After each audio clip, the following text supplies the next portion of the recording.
इसे तुम ही रख लो, हमें नहीं चाहिए ये। हम कैसे रख ले इसको?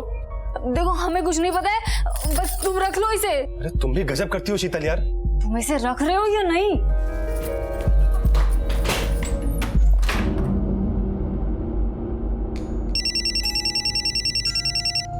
हाँ जीवन, तुमने रिक्शा स्टैंड पे देखा? दीदी सभी जगह देख चुके हैं पर वो कहीं मिल ही नहीं रहे। आपके कहने के मुताबिक हमने तो रेलवे रेस्ट रूम से लेकर रेलवे पुलिस स्टेशन तक भी छान मारा, लेकिन उर्मिला और गुड्डू का कहीं पता ही नहीं चल रहा है। ट्रेन को आके 5 घंटे हो चुके हैं, हम तो घर भी जाकर वापस देख कर आए। आखिर अब मैं क्या करूं? इसीलिए जीवन, हमने तुमसे कहा था कि उर्मिला को मोबाइल लेकर दो, पर तुम हो कि हमारी बात मानते ही नहीं। दीदी आप अपनी बहू से एक बार फिर से पूछिए ना, वो ठीक से बिठाई थी ना ट्रेन में। अरे जीवन, हमने पूछा बहू से, वो कह रही है कि उसने खुद ने दोनों को ट्रेन में बिठा दिया था। शीतल, इतनी देर से इवनिंग वॉक से घर आती हो, क्या ये ठीक है? 5वां महीना चल रहा है तुम्हारा। अमृत, डॉक्टर ने तो हमें बोला है हमको बस अपनी बस, अच्छा देखो, आँख दिखाओ। हाँ बस करो, कुछ नहीं हुआ है हमें। यार तुम्हारा समझ में नहीं आ रहा मुझे चल क्या रहा है ये। कहाँ से आती हो, कहाँ जाती हो, मुझे ठीक नहीं लग रहा तुम्हारा मामला। तो इसमें इतने सोचने की भी क्या जरूरत है? एक काम करो, जासूस लगा दो हमारे पीछे। जासूस की नहीं, तुम्हें इलाज की जरूरत है। तुम्हारा दिमाग बेकाबू हो रहा है, पागल हो रही है तुम। शीतल सुनो, आपकी चाय। क्या बात है, बड़ी अकेले अकेले मुस्कुरा रही हो? फिर से वही रोज रोज का ड्रामा देखने को मिल गया। अच्छा, शीतल और अनिरुद्ध? हाँ, आज फिर से शीतल मैडम सुन रही थी, इतना लेट क्यों आती हो, कहाँ रहती हो, वही सब वगैरह वगैरह। पता नहीं इनका रिश्ता कभी ठीक होगा या नहीं। अरे ऐसा कौन सा ट्रेन में बिठा दिया जीजाजी जो उर्मिला और गुड्डू अभी तक घर ही नहीं पहुंचे? ये सारी गलती मेरी है। 8 साल से रिश्ता नहीं था ना, अलग थे, अच्छा था, खुश था। अब 2 दिन से एक क्या नहीं हुए, मेरे परिवार के 2 सदस्य गायब हैं। कुछ ज्यादा चढ़ा कर आया है जीवन, इसलिए बिना सोचे समझे कुछ भी बोले जा रहा है। जब हमने एक बार तुझे बता दिया कि शीतल खुद स्टेशन जाकर उनको ट्रेन में बिठा कर आई थी, तो ये बार बार हम पे इल्जाम लगा के तू साबित क्या करना चाहता है? मैं कुछ साबित नहीं करना चाहता हूँ, मुझे सिर्फ इतना बता दो मेरी बीवी और मेरा बच्चा कहाँ है, बस। जीवन, सच तो यह है कि उर्मिला तेरे पास वापस आना ही नहीं चाहती थी, इसीलिए चली गई तुझसे दूर। और तुझ जैसे इंसान के साथ कोई खुश कैसे रह सकता है? सीधे सीधे बता दो मेरी बीवी और बच्चा कहाँ है। अगर बाहर पे घुसा है और दोबारा घर में घुसने मत देना। ये ठीक नहीं कर रहा तू। अगर मेरी बीवी और बच्चे को कुछ हुआ ना, मैं तेरा वो हाल करूंगा अमरमणि, तू जिंदगी भर याद रखेगा। अरे छोड़ो, निकलो यहाँ से। सभी जगह ढूंढ लिया सर, लेकिन कहीं नहीं मिले। हमको तो पूरा यकीन है सर, ये वही लोगों का काम है, हमारी बीवी और बच्चे को छुपा के रखा हुआ है। कोई खास वजह है? वजह है सर, लेकिन हमको नहीं पता था कि 8 साल पुरानी वजह अभी तक दिल में लगा कर बैठा होगा वो। 8 साल पुरानी वजह?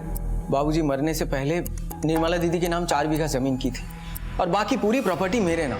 लेकिन वो जीजा अमरमणि का कहना था कि ये पूरी प्रॉपर्टी हमारी और निर्मला दीदी के बीच आधे आधे हो, लेकिन हमने साफ मना कर दिया। और इसी वाद विवाद की वजह से 8 साल तक हमारे बीच कोई रिश्ता नहीं था। अब जब धीरे धीरे मामला शांत होने लगा तो निर्मला दीदी ने ही प्लान बनाया कि हमारे बीवी और बच्चे कुछ दिन के लिए वहां घुमाएं। 8 साल बीत चुके हैं इस बात को जीवन जी, क्या आपको लगता है वो लोग अभी तक इस बात को दिल में पाले बैठे होंगे? आप नहीं जानते सर उस अमरमणि को, हिटलर है सर, वो एकदम हिटलर है। कोई कुछ भी कहे और आप भरोसा कर लेंगे? पुलिस की वर्दी है आप पर, काफी जिम्मेदारी भरा काम है। जी हाँ, काफी जिम्मेदारी भरा काम है और फिलहाल हमारी जिम्मेदारी है उर्मिला और गुड्डू को ढूंढना। उम्मीद है कि इस जिम्मेदारी को निभाने में आप हमारा साथ देंगे।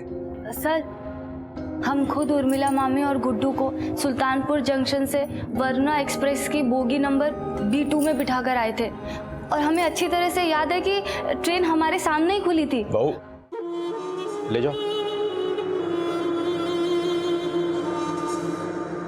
तो हो गई आपकी पड़ताल इंस्पेक्टर साहब। निर्मला, बताओ तो इंस्पेक्टर साहब को कि उर्मिला ने क्या कहा था परसों तुमसे रसोई में? वो परसों रसोई में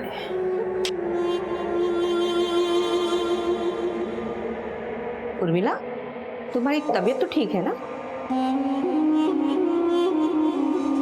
कुछ ठीक नहीं चल रहा है दीदी, जीवन के पास जाने का मन ही नहीं करता है। पर क्यों उर्मिला?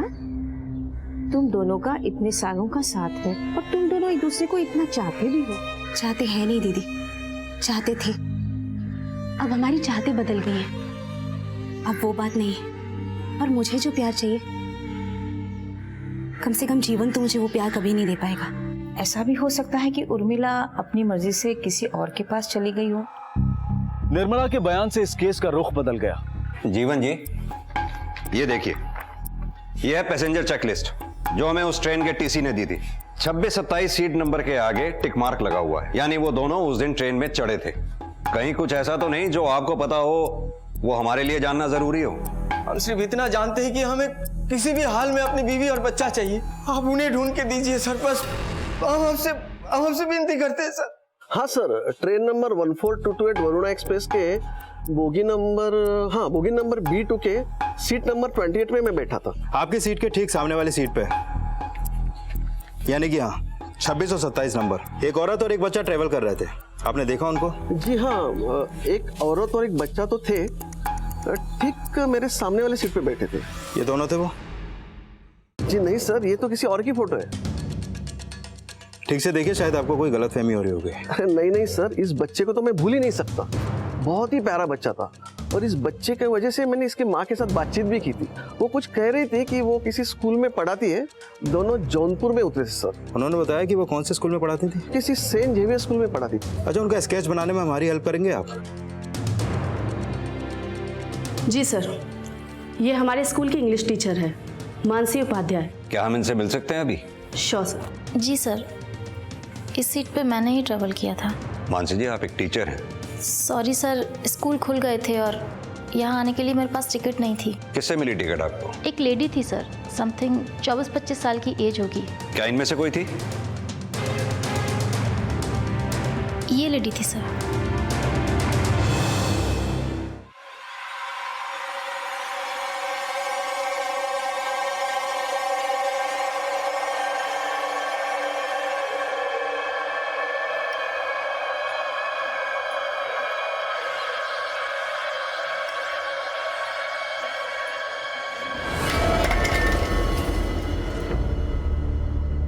गणेश, वो शीतल के घर फोन लगा।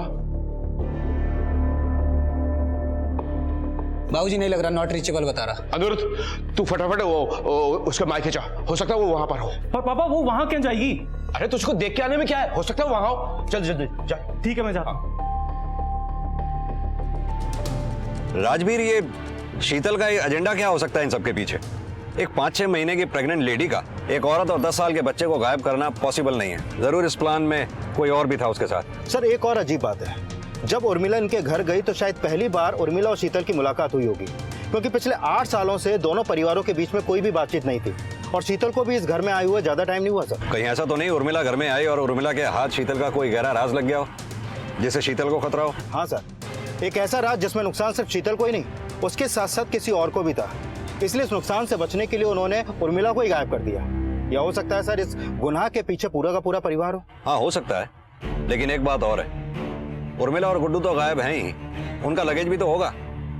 उसको कहाँ ठिकाने लगाया होगा इन्होंने? जो भी हो, ये शीतल नाम की कड़ी तो हमारे हाथ लगी चुकी है। अब इस कड़ी को पकड़ के हमें बाकी कड़ियां जोड़नी है। पापा पापा, पता नहीं शीतल के जानू में चली गई, मायके में भी नहीं है वो। अमरमणि जी, आपके घर की तलाश है और शीतल का अरेस्ट वारंट है हमारे पास। कहाँ है शीतल? इंस्पेक्टर साहब, शीतल काफी वक्त से घर वापस नहीं लौटी है। सारे घर वाले उसको ढूंढ रहे हैं। अच्छा होगा घर की तलाशी लेने के बजाय आप हमारी बहू को तलाशें। हिदायतें काफी देते हैं आप, एक हिदायत हमारी भी है, अगर कुछ गलत हो रहा है तो उसे जल्द से जल्द ठीक कर लीजिए, क्योंकि अगर हमें उर्मिला और गुड्डू का पता नहीं चला तो शायद आप दोबारा हिदायत देने के लिए यहाँ रहे ही ना। सर, बैकयार्ड में कुछ मिला है। आओ।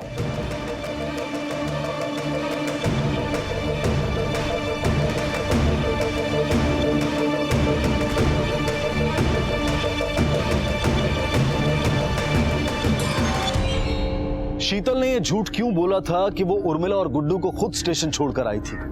आखिर ऐसा क्या हुआ था जिसकी वजह से उसे खतरा था? क्या उर्मिला शीतल का कोई ऐसा राज जान गई थी जो उसकी गुमशुदगी का कारण बना?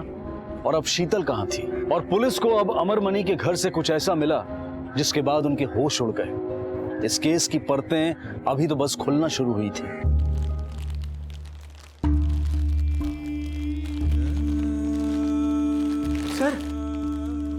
सर, ये तो हमारे बेटे गुड्डू का बैग है। सर, ये जला हुआ क्यों है सर? सर क्या हो गया हमारी बेटी गुड्डू को? उसका बैग सर, ये कैसे जल गया सर, बताइए ना। ये सर गुड्डू का बैग है सर। हाँ, हमारी बेबी उर्मिला कहाँ है सर? आप कुछ बोलिए सर। गुड्डू, उर्मिला। ये शीतल और उर्मिला के बीच क्या प्रॉब्लम थी? सर हमें कुछ नहीं पता। हमें तो यही समझ में नहीं आ रहा है कि शीतल ने हम सबसे झूठ क्यों बोला कि वो उर्मिला मामी को ट्रेन में बिठा के आई थी। गुड्डू और उर्मिला दोनों लापता है। 2 लोगों को एक प्रेग्नेंट औरत अकेले तो गायब नहीं कर सकती।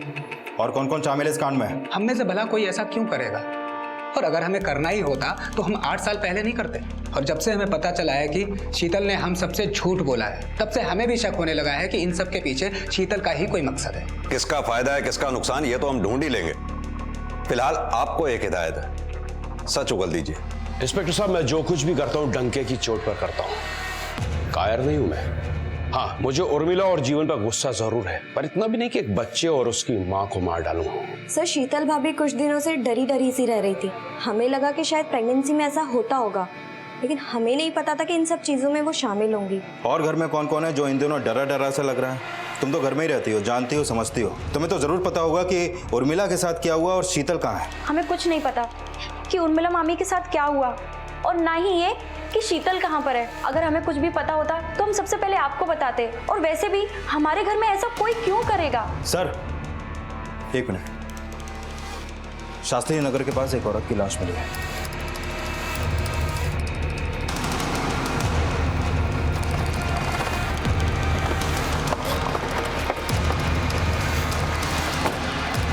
हटो सामने से। बॉडी को पोस्टमार्टम के लिए भेजो। सर, ऑब्जर्वेशन के हिसाब से ये मौत जहर खाने की वजह से हुई है। बॉडी पर ऐसे कोई मार्क नहीं मिले जिससे ये लगे कि मर्डर हो। यानी ये तभी हो सकता है जब मर्डर करने वाला कोई बहुत नजदीकी हो। राजवीर, मामला क्या है कुछ समझ में नहीं आ रहा है। शीतल कहती है उर्मिला और गुड्डू को वो स्टेशन पे छोड़ के आई, पर असल में उर्मिला और गुड्डू स्टेशन पे पहुंचे ही नहीं। फिर पता चलता है कि शीतल ने वो टिकट्स किसी और को बेच दी थी। आखिर शीतल ने ऐसा किया क्यों? क्या मकसद था शीतल का उर्मिला और गुड्डू के लापता होने में? आखिर उर्मिला और गुड्डू हैं कहाँ? कहीं ऐसा तो नहीं शीतल की हत्या के बाद उनके साथ भी कुछ? एक चीज तो तय है, इस प्लान में कौन कौन शामिल था ये हमें पता नहीं, लेकिन शीतल इस प्लान में शामिल थी ये कंफर्म है। उसके कॉल रिकॉर्ड्स खंगालो, जरूर कुछ ना कुछ हाथ लगेगा। सर,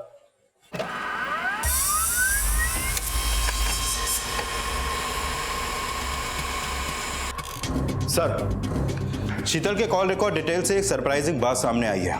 एक ऐसा नंबर है जिससे शीतल की रेगुलर बात होती थी। किसका नंबर है? संजय शुक्ला, पंडित है। इन लोगों के इलाके के लगभग सारे घरों में यही पूजा करता था, यहाँ तक कि अमरमणि के घर में भी। तो उसका इन सबसे क्या कनेक्शन? कनेक्शन यह है सर कि शीतल का इस पंडित से कुछ ज्यादा ही लेना देना था।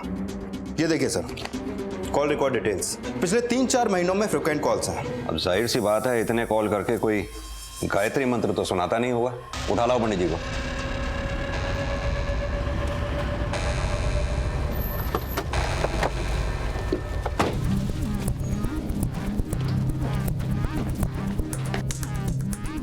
तोड़ दो ताला। सर, पूरा घर छान मारो। सर।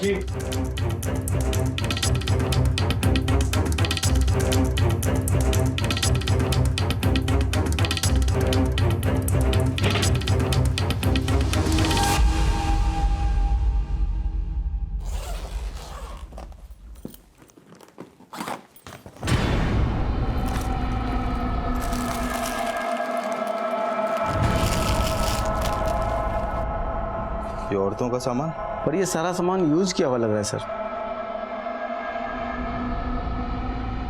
सर, अंदर से ये मिला है।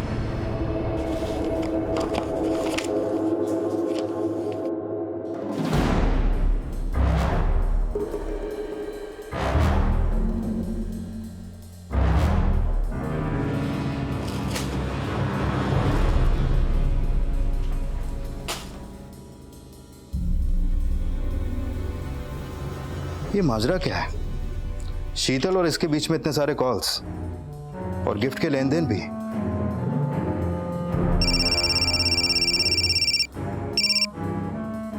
हाँ राजवीर, बोलो। सर, संजय ने हर गिफ्ट की डिटेल्स लिख के रखी है। पंडित आदमी है, ज्यादा ज्यादा कितना कमा लेता होगा? 7-8 हजार।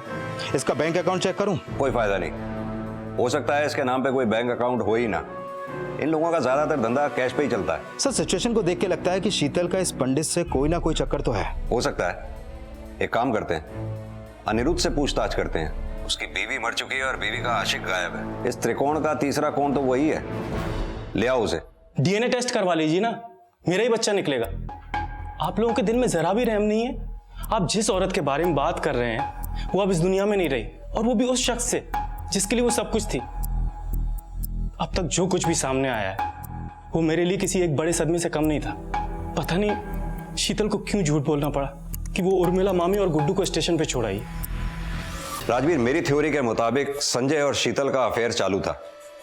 इसकी खबर उर्मिला को पड़ी, जिसके चलते संजय और शीतल ने उर्मिला को गायब कर दिया। इसी दौरान अनिरुद्ध को अपनी बीवी शीतल की कारगुजारियों का पता चलता है और शीतल का मर्डर अनिरुद्ध के हाथों हो जाता है। अगर मेरी थ्योरी करेक्ट है तो हम इस केस को सॉल्व करने में सिर्फ एक कदम दूर हैं। इस केस को सुलझाने का हमारा आखिरी कदम क्या होगा? इस केस की शुरुआत हुई थी अनिरुद्ध के घर से। इस केस में ट्विस्ट भी आया अनिरुद्ध के घर से, जब हमें उर्मिला का जला हुआ बैग मिला था। और मुझे पूरा यकीन है इस कहानी का दी एंड भी अनिरुद्ध के घर पे ही छुपा है। इस केस में पुलिस को अब तक यह समझ में नहीं आ रहा था कि गुड्डू और उर्मिला कहां हैं। शीतल ने सबसे झूठ क्यों बोला? शीतल के संजय के साथ कैसे रिश्ते थे? कहीं ऐसा तो नहीं था कि अनिरुद्ध को इन दोनों के बारे में कुछ पता चला हो?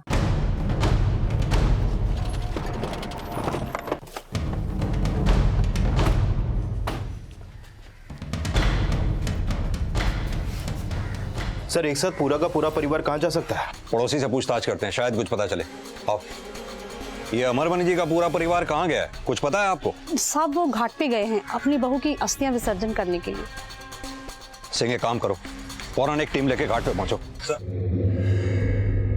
आप लोगों में से अस्थि विसर्जन कौन करेगा?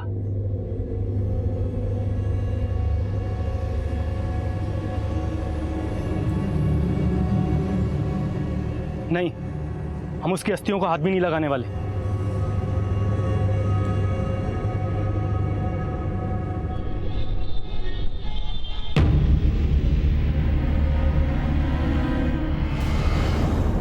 बेटा, अस्थि विसर्जन तो तुम ही करोगे ना? तुम्हारे अलावा और कौन करेगा? अरे जिसकी मर्जी हो कर दे, नहीं तो पंडित जी से बोल दीजिए, वो कर देंगे। हम कह दिए हम उसकी अस्थि को हाथ भी नहीं लगाएंगे। और आप हमसे जिद मत कीजिए बस। पर बेटा रहने दीजिए ना मम्मी जी, क्यों मरे लोगों की शांति के लिए जिंदा लोगों को तकलीफ दे रही हैं? और वैसे भी पता नहीं कैसे रिश्ते थे संजय और शीतल के बीच में।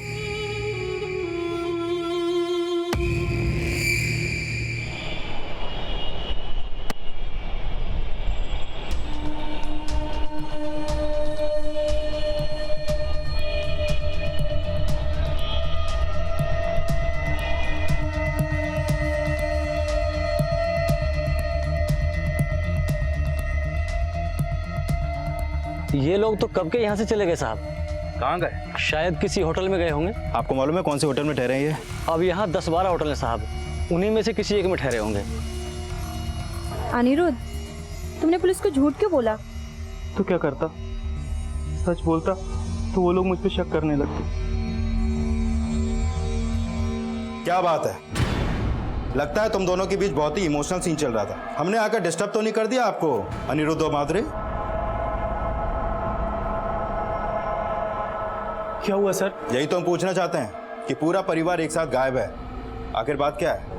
हम कहीं भाग नहीं रहे थे, अस्थि विसर्जन के बाद यहाँ से सीधे घर ही आ रहे थे। अस्थि विसर्जन तो कब का हो चुका, बाकी के परिवार के लोग कहाँ हैं? वो तो सब घाट पे थे, अब तक तो उन्हें आ जाना चाहिए था। ना तो वो घाट पे हैं और ना ही अभी तक यहाँ पर वापस लौटे हैं। आखिर गए कहाँ बोलो?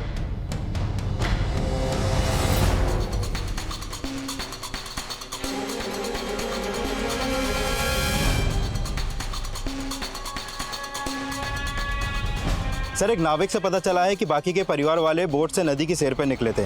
अभी तक ना तो परिवार वाले वापस आए हैं और ना ही वो बोट। एक काम करो, अनिरुद्ध और माधुरी को लेकर आओ। सर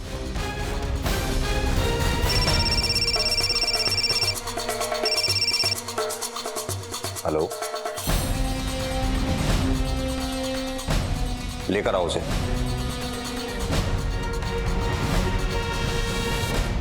डरो मत बेटा, हम हैं ना आपके साथ। अब आपके साथ कोई कुछ नहीं करेगा। और हाँ, अब आपकी मम्मी को यानी उर्मिला जी को हम जल्दी ही ढूंढ लेंगे। कब देखा था आपने अपनी मम्मी को आखिरी बार? भूत भूस आया इसमें। अगर इसे ऐसे ही छोड़ दिया ना तो हम सबके लिए खतरा है। हाँ, मार डालो इसे। हाँ माँ, अब तो यही उपाय बचा है कि इनको मार के अपनी जान बचाई जाए। हाँ, मार दो इसे। अच्छा, जिसने आपका मुंह दबाया उसको देखा आपने? सर, फैमिली का अब तक कुछ पता नहीं चला है। हमारे कांस्टेबल ने बोट से नदी में काफी दूर तक ढूंढा लेकिन उनके हाथ कुछ नहीं लगा। राजवीर, इन लोगों ने उर्मिला को मार के गुड्डू को एक अनजान जगह पर छोड़ दिया। इन सब के बाद कत्ल होता है शीतल का, यानी शीतल से कोई इन्हें बड़ा खतरा था। सर, मुंह खोलने का खतरा? एग्जैक्टली। अब इस सीन में बचते हैं 5 लोग: अमरमणि, गणेश, प्रिया, निर्मला और संजय। डेफिनेटली संजय ने गुड्डू का मुंह दबाया होगा और वो इस मर्डर में शामिल भी है, इसलिए वो अभी तक फरार है। अब सवाल ये उठता है कि आखिर ये सब हुआ क्यों? क्या उर्मिला के होने से अमरमणि परिवार को जान का खतरा था? सर, वैसे ये तो वो कैरेक्टर्स हैं जो सामने क्लियर दिख रहे हैं, कहीं पर्दे के पीछे अनिरुद्ध और माधुरी तो नहीं। आखिर पूरे परिवार वाले इन दोनों को साइड में करके प्लानिंग क्यों करेंगे? आधी कहानी हमें पता चल चुकी है और बाकी की आधी तुम दोनों इज्जत से बता दो, वरना जब हम अपनी औकात पे आते हैं ना तो अच्छे से अच्छे कहानियां बनाना भूल जाते हैं। बताओ, तुम्हारे परिवार ने मिलकर उर्मिला का खून क्यों किया? सर, ऐसा कुछ हुआ ही नहीं है और आप कुछ भी बोलेंगे हम मान लेंगे। आप जिस कहानी की बात कर रहे हैं उसमें कोई सच्चाई नहीं है, वो सिर्फ एक कहानी है। हमारे पास गवाह भी हैं और सबूत भी कि तुम्हारे परिवार ने मिलकर उर्मिला का खून किया है। पहले शीतल झूठ बोल रही थी, फिर पूरा परिवार, अब तुम दोनों। सच सच बता दो, वरना तुम्हें पता है कि हम क्या करेंगे। सर, आपको दिखाई नहीं दे रहा? पहले शीतल गायब हुई, मैंने उसे खो दिया, अब मेरी पूरी फैमिली गायब है। सर, आप कुछ करते क्यों नहीं? मुझे तो डर है ये सब जो कोई भी कर रहा है कहीं वो मेरी पूरी फैमिली के साथ भी। सर, हम लोग सच कह रहे हैं, हमें कुछ नहीं पता। आप ही सोचिए, अगर हम दोनों को कुछ भी पता होता तो क्या हम आपके सामने इस तरह बैठे होते? राजवीर, ये केस जितना सुलझा हुआ दिखता है उतना उलझा हुआ भी है। समझ में नहीं आ रहा कि आखिर इन सब ने ये मर्डर किया क्यों, वजह क्या थी इसके पीछे? सर, मुझे अब तक ये समझ में नहीं आया कि इस शीतल का संजय के साथ गिफ्ट वाला चक्कर क्या है। जो एंगल हमें दिखाई दे रहा है, क्या वही सच है या उन गिफ्ट्स के पीछे कुछ ऐसा भी है जो हमें दिखाई नहीं दे रहा? इतने महंगे गिफ्ट्स, सारे यूज किए हुए, जिसको जरूर शीतल ने इस्तेमाल करके लौटा दिए होंगे, और ऊपर से इन गिफ्ट्स के रिकॉर्ड जो संजय ने खुद लिख के रखे थे। ये गिफ्ट्स जहां से खरीदे गए उन दुकानों को ट्रेस करो। महंगे गिफ्ट्स हैं, हो सकता है पेमेंट कैश में ना की गई हो। अगर संजय का खुद का कोई सोर्स ऑफ इनकम नहीं था तो उसने कहीं ना कहीं से कुछ ना कुछ तो जुगाड़ लगाया ही होगा। लोगों से पता करो, क्या उन्होंने शीतल और संजय को एक साथ आते जाते देखा था? और पॉसिबल हो तो दुकानों के सीसीटीवी फुटेज चेक करो। सर,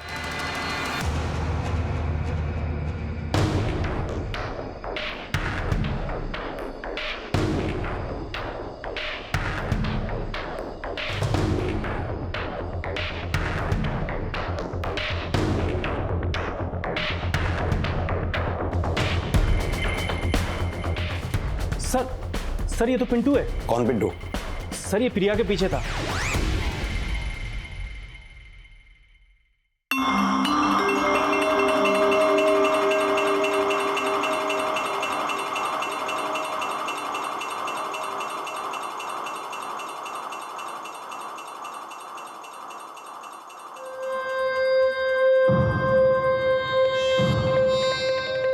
सर, उन दोनों की लव स्टोरी धीरे धीरे आगे बढ़ रही थी और प्रिया ने एक बार भी नहीं सोचा कि इस लव स्टोरी का कोई मतलब ही नहीं है।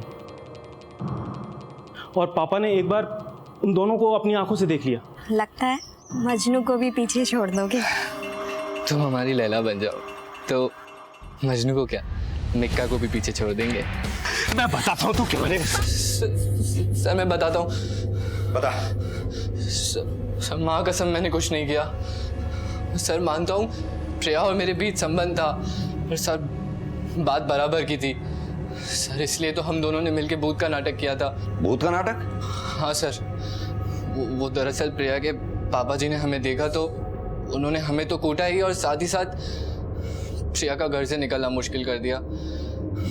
सर, संजय हमारा अच्छा दोस्त था। ए संजय, एक बात बता, ये प्रिया के घर का पूजा पाठ तेरे हाथ में ही है ना? अबे साले, अब ये मत बोलना कि तुम दोनों की कुंडली मिलवाएं। अरे नहीं मेरे भाई, तू बस प्रिया और मेरा मिलने का जुगाड़ बना दे। माँ कसम जिंदगी भर लक्ष्मी जी की पूजा करेगा। संजय ने शीतल भाभी को पटा लिया जिससे प्रिया और हमें अच्छा मौका मिलने लग गया। और संजय ने घर वालों को समझाया कि उन्हें भूत झाड़ने के लिए घर से बाहर लेके जाना पड़ेगा, और भाभी के साथ प्रिया भी आने लगी।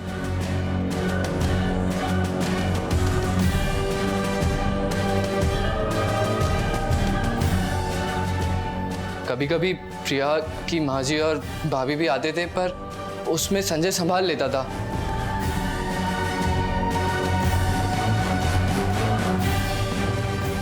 भाभी जी को गिफ्ट्स का शौक था, उन्हें वो मिल जाता था।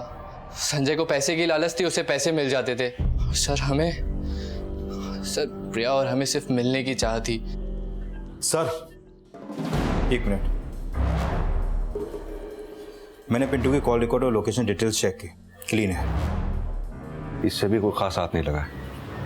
माजरा क्या है कुछ समझ में नहीं आ रहा। उर्मिला की मौत से लेके इन सब के गायब होने तक बस एक राज बना हुआ है सब। एक काम करो, इन सब की फोटोग्राफ्स चारों तरफ सर्कुलेट कर दो, खबरियों को भी अलर्ट करो।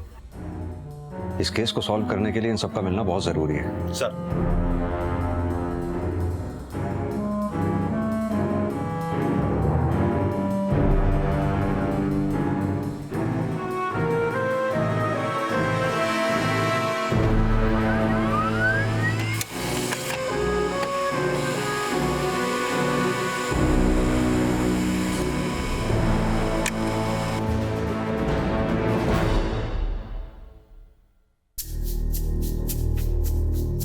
अनिरुद्ध, तुम कब तक ऐसे बैठे रहोगे? और फिर गणेश भी तो नहीं है ना। देखो, किसी के चले जाने से लाइफ नहीं रुक जाती। अच्छा छोड़ो, देखो मैं तुम्हारी पसंद का खाना लाई हूँ, सब कुछ तुम्हारी पसंद का बनाया। प्लीज खा लो, प्लीज। चलो मैं खिला देती हूँ।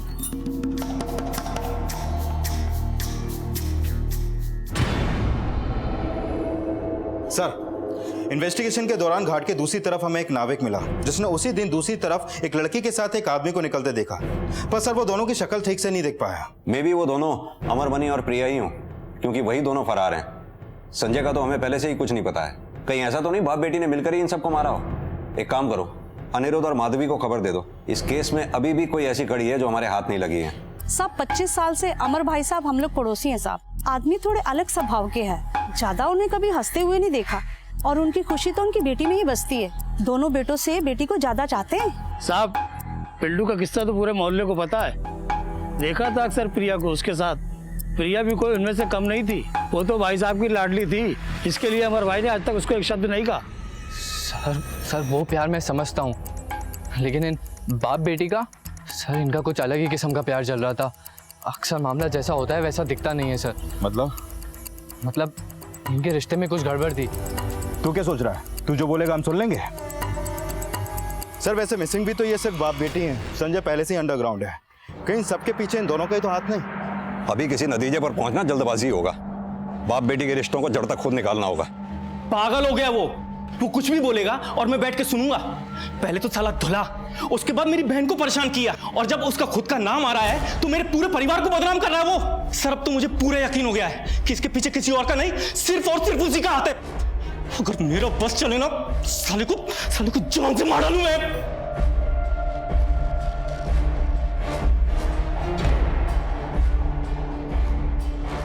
उस आदमी का क्या भरोसा सर, कुछ भी कर सकता है वो। बहुत बड़ा दोगला इंसान है। एक ही पल में दोस्त और दूसरे ही पल में जान का दुश्मन बन जाता है। सर अगर पिंटू को लगता है ऐसा है तो जरूर ऐसा होगा, क्योंकि प्रिया के बारे में पिंटू से ज्यादा और कौन जानेगा सर। हेलो, ठीक है हम पहुंचते हैं अभी।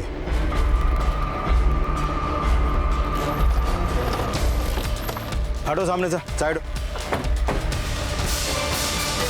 राजवीर, ये पिंटू, अनिरुद्ध और माधुरी, इन सबको चेक करो। संजय की तलाश और तेज कर दो। आसपास की स्टेट्स में कोऑर्डिनेट करो, खासतौर से मंदिरों में, क्योंकि संजय को अपनी जिंदगी गुजारने के लिए कुछ ना कुछ काम तो करना ही पड़ेगा। ये अनिरुद्ध और माधुरी से भी कुछ अच्छे संकेत नहीं मिल रहे हैं, इनको भी अच्छी तरह से खंगालो। सारे एंगल्स को दोबारा से क्रॉस चेक करो, कहीं ना कहीं कुछ ना कुछ मिसिंग जरूर है। सर ये अनिरुद्ध और माधुरी तो बचपन के दोस्त निकले, स्कूल कॉलेज सब साथ में हुआ इन लोगों का। कहीं ऐसा तो नहीं इन दोनों के बीच ही एक चिंगारी हो जिसकी वजह से बाकी के परिवार वाले जल गए? नहीं सर, अब जो खबर मैं आपको देने वाला हूँ वो इससे भी ज्यादा चौंका देने वाली है।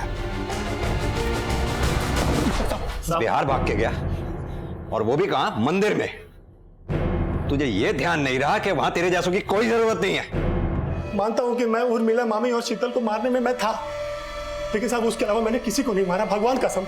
ये सब उस पिंटू और प्रिया का किया धरा है साहब। प्रिया ने हमको बोला था कि वो घाट पे जाके परिवार का पूरा खेल खत्म कर देगी। अरे पगला गए थे वो लोग, उसने हमसे भी कहा, लेकिन हमने मना कर दिया। सर वो उर्मिला मामी को सब पता पड़ गया था, और सर वो सबको बता देती सर, इसलिए हमने सोचा कि हम उन्हें रास्ते से हटा देंगे। बाकियों ने तेरा साथ क्यों दिया? मामी जी, ये जो कुछ भी हो रहा है वो हमारे घर का निजी मामला। आप इससे दूर रहे तो ही बेहतर होगा। सबको पता चलेगा तो तुम्हारे पापा की इज्जत क्या रह जाएगी? मुझे तो उन्हें बताना ही पड़ेगा। और इस उम्र में भला कोई करता है ऐसा? लगता है वक्त आ गया है कि आपको ना मोक्ष की प्राप्ति हो। ये क्या खिला दिया तुमने मामी जी को? भूत का धतुरा। अब जोर जोर से चिल्लाओ वरना भूत हमारे सर पे नाचेगा। फिर हमने सबको ये कहा ये भूत किसी के अंदर आया तो उसकी मौत हो जाएगी। फिर हमने कहा कि अगर उर्मिला मामी को ही मार दिया जाए तो ये भूत का खेल हमेशा हमेशा के लिए खत्म हो जाएगा। सर इन सब के बाद शीतल भाभी की हालत पतली हो गई। सर वो कभी भी किसी को जाके सब बता सकती थी, इसलिए हमने सर उस दिन जब अस्थि विसर्जन करने और सर फिर लोगों को नदी के बीचों बीच जाके फेंक दिया, पीछे कोई सबूत नहीं रहे, इसलिए हमने नाविक को भी मार दिया। हमें तो लाशें 3 मिली थी, गणेश, निर्मला और नाविक की। तो फिर अमरमणि की लाश? सबको मारने के बाद प्रिया और मेरा प्लान था कि हम लापता हो जाएंगे। तो सर जैसे ही आपने हमको पकड़ा सर हमें डर लगा कि अगर आप प्रिया तक पहुंचे तो वो सारा इल्जाम हम पर थोप देगी। जुर्म की रोशनी देखने में तो बड़ा मजा आता है पिंटू, लेकिन उसकी चकाचौंध मुजरिम को कब अंधा कर देती है उसे पता भी नहीं चलता। सही कहते हैं शायद लोग, जैसी करनी वैसी भरनी।